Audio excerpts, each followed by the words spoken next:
को दीपावली की शुभकामनाएं देते हैं एवं उन शुभकामनाओं के साथ ये भी चाहते हैं कि आने वाले भविष्य में जो हम प्रयासरत हैं कि वो सभी संविदा हमारे साथी नियमित हो जाएं, उसके लिए भी हम शुभकामनाएं देते हैं।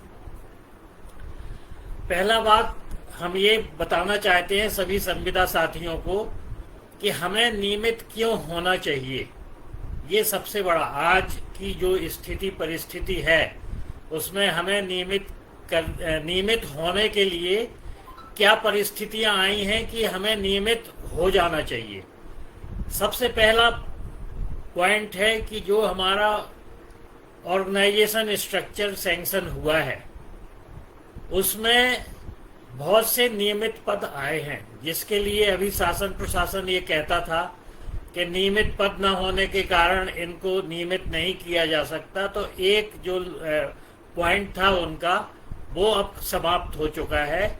इसलिए हमें नियमित होना चाहिए क्योंकि अब हमारे पास पर्याप्त पद नियमित हैं। इसलिए सभी संविदा कर्मियों को उन पदों के विरुद्ध नियमित होना चाहिए। दूसरी बात है, आज हम दो सुप्रीम कोर्ट के ऑर्डर हैं।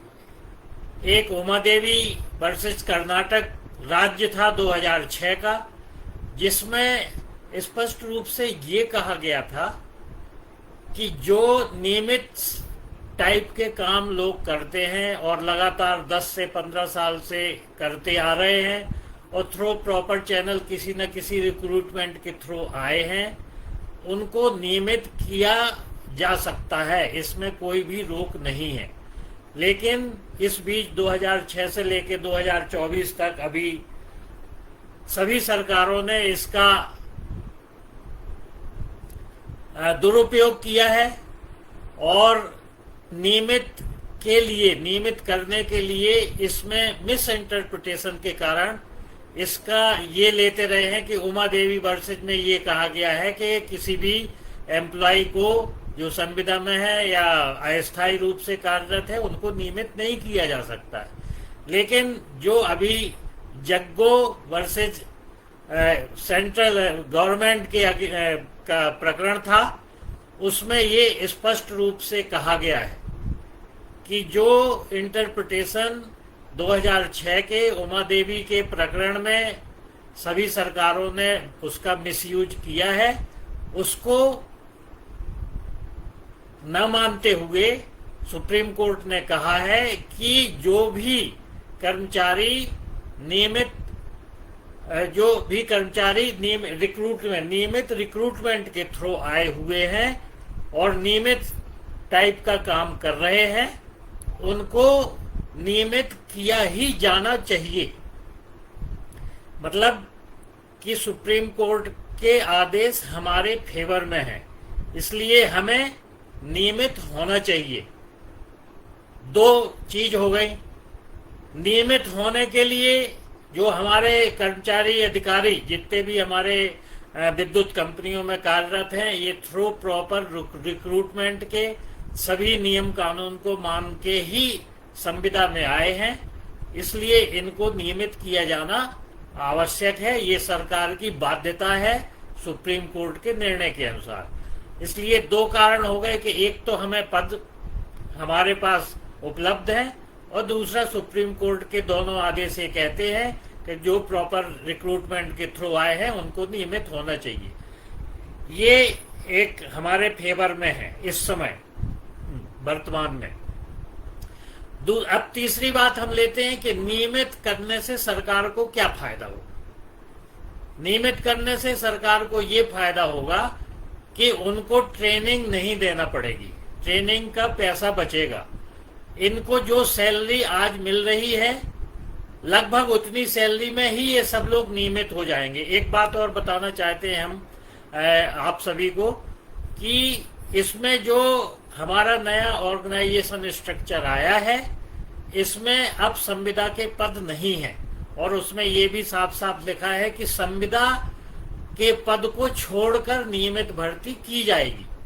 मतलब ये है कि संविदा के पदों को भी नियमित ही मान लिया गया है। तो क्यों ना हम सबसे पहले नियम जो संविदा में हमारे अधिकारी कार्यरत हैं उनको पहले नियमित किया जाए, उसके बाद ही नए रिक्रूटमेंट निकाले जाए। ये हमारी मांग है। एक तो उनको ट्रेनिंग नहीं देना पड़ेगी, सैलरी में आर्थिक बोझ कंपनियों पे नहीं आएगा। हमारे जो लोग सभी लोग इतने लंबे समय से कार्य का जो अनुभव है वो हमारे लोगों को सब हमारी कंपनियों को प्राप्त होगा। यदि इनको बिना नियमित किए नए लोगों को लाया जाता है तो नए लोग तो अभी बिल्कुल नए हैं, जिनको किसी भी कार्य का अनुभव नहीं है, तो ये संविदा वाले उनको सिखाएंगे और ये सीनियर रहेंगे।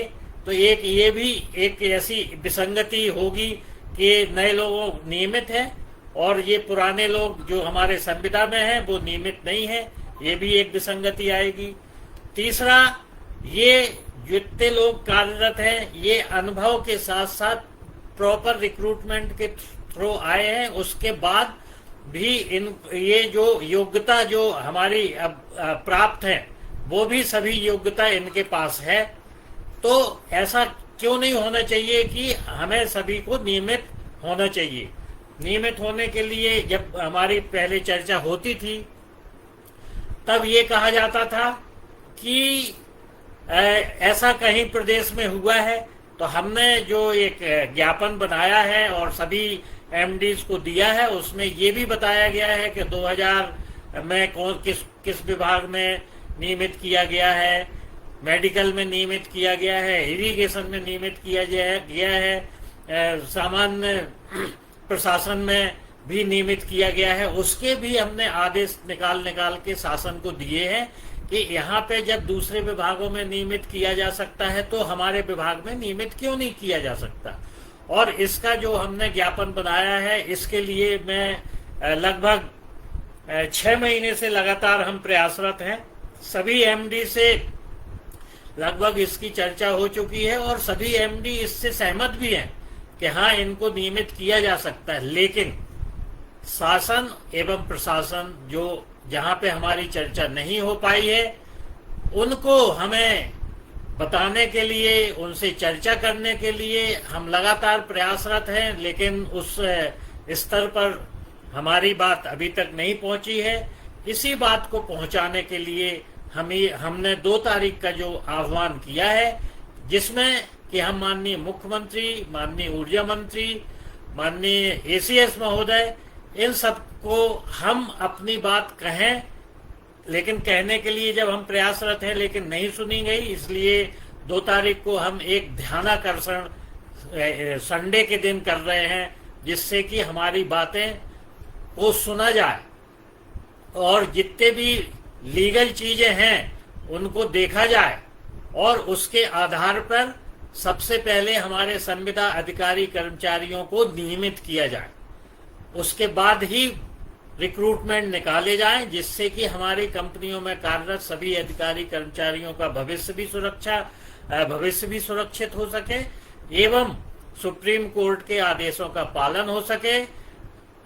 सभी अनुभवी कर्मचारी हमारी कंपनियों को मिल सकें, जिससे कि हमारी कंपनियों का कार्य भी। इसमें एक बात और कहना चाहते हैं, अभी ये भी देखा गया है कि पहले जो रिक्रूटमेंट कुछ हुए हैं उसमें ट्रांसमिशन के कई जेईओ का रेगुलर में डिस्कॉम में हो गया है, तो ट्रांसमिशन कंपनी को इतना नुकसान हुआ है, 30-40 जेई वहां से जाके वो रेगुलर डिस्कॉम में आ गए हैं। तो ये भी हमारी कंपनियों को नुकसान ये है कि जो हमारे अनुभवी 10-10, 12-12 साल से जो 132, 220 के भी सब स्टेशनों पे काम कर रहे थे वो अब डिस्कॉम में आ गए हैं, जिससे कि हमारी ट्रांसमिशन कंपनी का भी नुकसान हुआ है और वो अब नियमित होकर डिस्कॉम में काम करेंगे। तो हमारा ये मांग है शासन से, प्रशासन से, माननीय मुख्यमंत्री जी से, ऊर्जा मंत्री जी से, एसीएस महोदय से, कि हमने जो ज्ञापन दिए हैं उन ज्ञापनों को पूरी तरह से पढ़ा जाए और उसके लिए हम लोगों से यूनाइटेड फोरम से एक विस्तृत चर्चा की जाए और उस चर्चा के उपरांत जो भी निष्कर्ष हमारे आप लोग मानेंगे उसके आधार पे हम सभी अधिकारी कर्मचारी जो भी संविदा में विभिन्न कंपनियों में काम कर रहे हैं उनको एक मुश्त पहले नियमित करने के बाद ही नई नियमित भर्ती निकाली जाए। अब इसमें ये एक चीज और कहना चाहते हैं हम कि हमने जो 2 तारीख को एक आह्वान किया है कि यहाँ पे संविदा कर्मी, सभी संविदा कर्मी जो लगभग 5000 संविदा कर्मी विभिन्न कंपनियों में कार्यरत हैं, वो सभी 2 तारीख को भोपाल में जरूर अपनी मांगों के लिए उपस्थित हों। तभी हम मानेंगे कि हम सब इसके लिए अपने भविष्य के लिए तैयार हैं। सभी लोग यहाँ पे उपस्थित हों जिससे कि हम माननीय मुख्यमंत्री जी तक अपनी आवाज को पहुंचा पाए। और हम ये भी देखते हैं कि यूनाइटेड फोरम लगातार लगभग 10 वर्षों से संविदा के लिए कार्यरत है और संविदा के लोगों में जुनून भी है, यूनाइटेड फोरम के प्रति उनकी काफी श्रद्धा भी है, सम्मान भी करते हैं और यूनाइटेड फोरम ने ही उनको आज इस स्थिति में लाया है कि आज हम बहुत से लोगों को रिजर्वेशन मिलके वो नियमित भी हो गए हैं और उसके साथ ही अब जितने लोग बचे हैं आज की स्थितियां परिस्थितियां सब हमारे फेवर में हैं। बस हम चाहते हैं कि एक बार सभी लोग मिलके इस जो स्थिति परिस्थिति हमारे फेवर में है उसका फायदा उठाएं। अन्यथा यदि एक बार नियमित भर्तियां निकल गई बिना हमारे नियमित हुए तो फिर हमें थोड़ी सी कठिनाई महसूस होगी।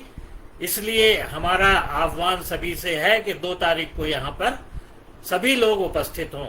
साथ में हम ये भी चाहते हैं कि यूनाइटेड फोरम लगातार आप लोगों के लिए प्रयास करता रहा है, तो यूनाइटेड फोरम के सभी लोग सदस्य बने जिससे कि हम अपनी स्ट्रेंथ को ऑन पेपर भी बता सकें शासन को कि हमारे यूनाइटेड फोरम के ये सभी जितने भी हमारे सदस्य हैं सभी संविदा के सदस्य हैं और दूसरे लोग भी सदस्य हैं।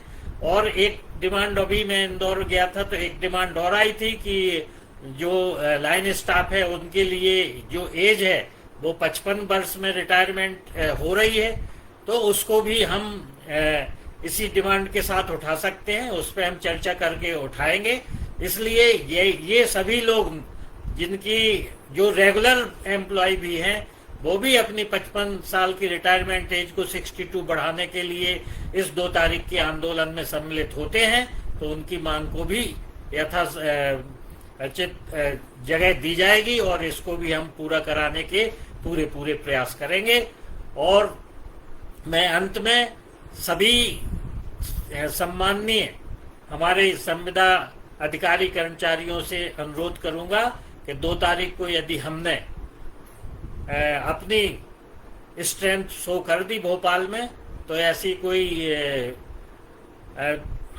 ऐसा नहीं है कि माननीय मुख्यमंत्री जी हमारे आंदोलन नहीं कहना चाहिए, ये ध्यानाकर्षण है माननीय मुख्यमंत्री जी को ध्यानाकर्षित करने के लिए। हमने ये भी देखा है, जो हमने अभी मुहिम चलाई थी कि हमारा जो ज्ञापन है वो माननीय मुख्यमंत्री जी के लिए सभी कलेक्टर और के थ्रू माननीय मुख्यमंत्री को दिया जाए। तो जहां तक फीडबैक मिला है सभी ने ज्ञापन प्रेषित कर दिए हैं और सभी जनप्रतिनिधियों को, माननीय विधायक महोदय, माननीय मंत्री लोगों को भी हमारे सभी संविदा कर्मी ज्ञापन प्रेषित कर रहे हैं और इससे भी हमें काफी सहूलियत मिलेगी। और हमारा ये अनुरोध है कि जिसको ज्ञापन हमने प्रेषित किए हैं तो ये भी प्रयासरत रहें कि वहाँ विधायक महोदय और मंत्री महोदय भी अपने लेटर हेड पे इस ज्ञापन को माननीय मुख्यमंत्री को प्रेषित करें।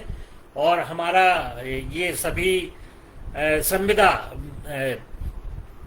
बहनों से भी अनुरोध है कि इसमें जरूर शामिल हों। क्योंकि ऐसा देखा गया है कि जो हमारी संविदा की बहनें हैं वो यहाँ पे आने में थोड़ा सा संकोच करती है, इसलिए हम उनसे भी अनुरोध करेंगे कि वो सभी लोग पूरे मध्य प्रदेश से जो भी आ सकते हैं सभी लोग यहाँ पे एकत्रित हों, जिससे कि हम अपना जो ध्यानाकर्षण है वो सफल रहे।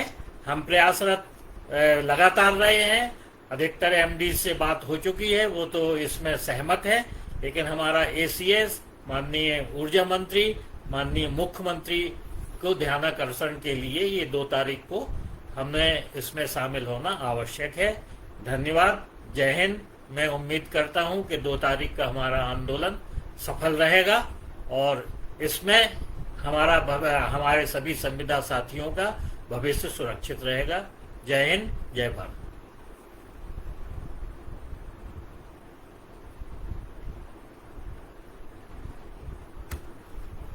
क्यों खत्म हो गया? ये आ रहा था कि नहीं आ रहा था?